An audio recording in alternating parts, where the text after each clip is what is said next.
नमस्कार मंडळी, रामराम। आज आपण करणार आहोत जास्वंदीचं तेल।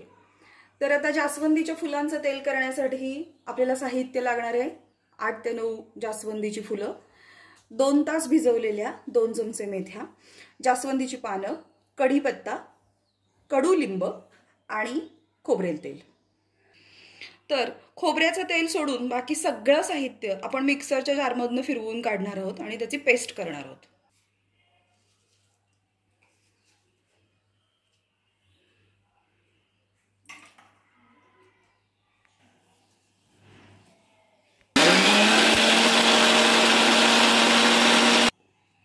तर अशा प्रकारे आपण ही जास्वंदीची फुलं, पानं, कढीपत्ता, कडुलिंबाची पानं आणि मेथ्या याची पेस्ट करून तयार करून घेतलेली आहे आणि ती आता आपण खोबरेल तेलामध्ये मिक्स करून आपलं जास्वंदीचं तेल तयार करणार आहोत।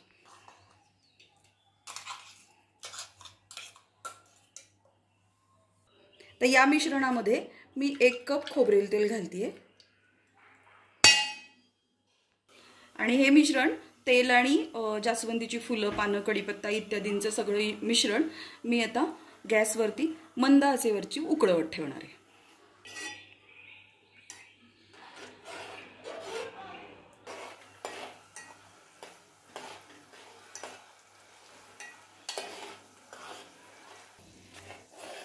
तेल आता आपलं गरम व्हायला लागलेलं आहे।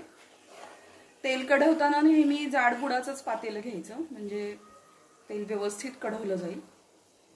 या तेलामध्ये वापरले जाणारे सगळेच घटक म्हणजे जास्वंदीची फुलं, पानं, कढीपत्ता, कडुलिंब, भिजवलेल्या मेथ्या, हे सगळेच घटक केसांच्या वाढीसाठी अतिशय उपयुक्त आहेत। या तेलामुळे केस तर वाढतातच, पण केसांमधला कोंडा नाहीसा होतो, केस गळती पूर्णपणे थांबते।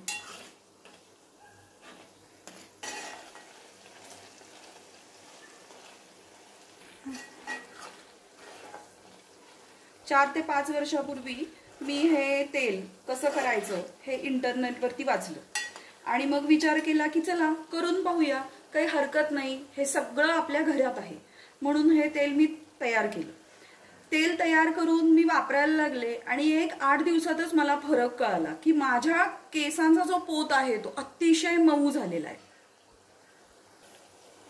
केसांचा तर पोत मऊ झालाच, पण केसांमध्ये जो कोंडा होता तोही कडुलिंबामुळे गायब झाला। आता आपलं तेल चांगल्या प्रकारे तयार झालेलं आहे। 15 ते 20 मिनिट त्याला मी चांगलं मंद गॅसवरती उकळत ठेवलेलं होतं। आता तुम्ही पाहू शकाल तेलालाही या पानांचा आणि फुलांचा रंग आलेला आहे। 1 मिनिट दाखवते।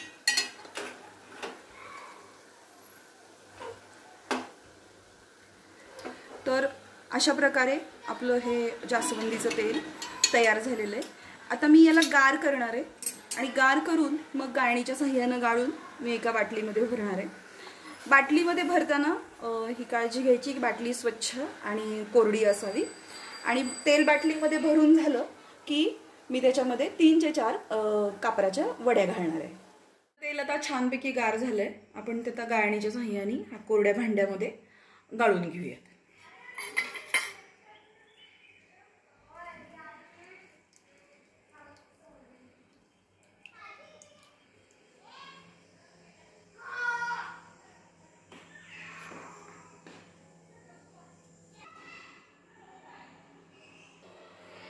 अशा प्रकारे आपलं जास्वंदाच्या फुलांचं तेल तयार झालेलं आहे। केसांना लावताना हे तेल छोट्या वाटीत घेऊन थोडंसं कोमट करायचं आणि त्यांनी केसांच्या मुळाशी ते तेल लावायचं। केसांसाठी तयार केलेलं जास्वंदीच्या फुलांचं तेल नक्की करून पहा। व्हिडिओ कसा वाटला हेही कळवा। तेल वापरून पहा आणि कमेंट करा। व्हिडिओला लाईक करा, शेअर करा, चॅनलला सबस्क्राईब करा। राम राम।